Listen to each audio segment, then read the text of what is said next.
The sound of the sun was considered by most ancient religions as the most sacred sound of the universe. It is a sound that cannot be heard by the human ear, because the human ear only hears between 20 and 20,000 hertz. The sound of the sun is much lower in frequency and also much higher in frequency than we can hear. Could the sound of the sun be part of the universal language system? NASA has recorded the actual sound of the sun in deep space and compressed the inaudible waves so that human ears can hear it. If we listen to the sound, we can hear and feel a deep vibration.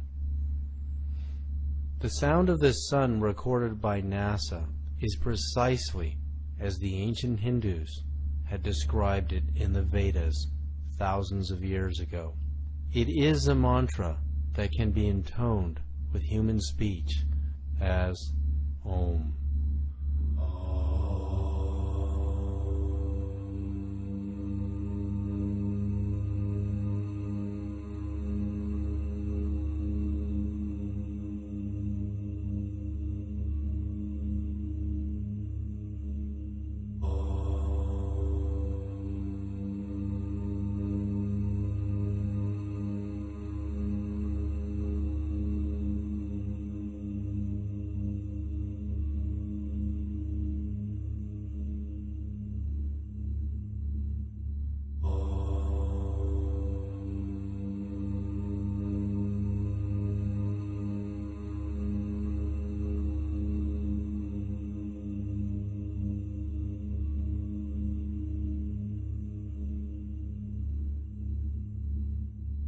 In the 6th century BC, Pythagoras also heard the sound of the sun and described it as a deep resonant hum with higher frequencies blended into it.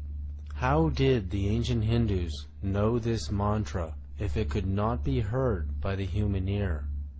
Could they have actually peered into the universal consciousness and perceived it?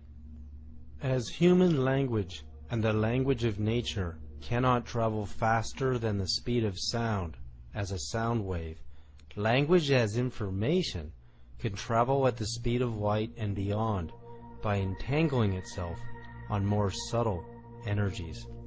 In the same way that we can send human voices or music on radio waves at the speed of light, we can send our own dialogue, personal energy signature, and information through our own biophoton light emissions at the speed of light. While the speed of light is useful to communicate within the solar system, it cannot take us far beyond it in any reasonable amount of time.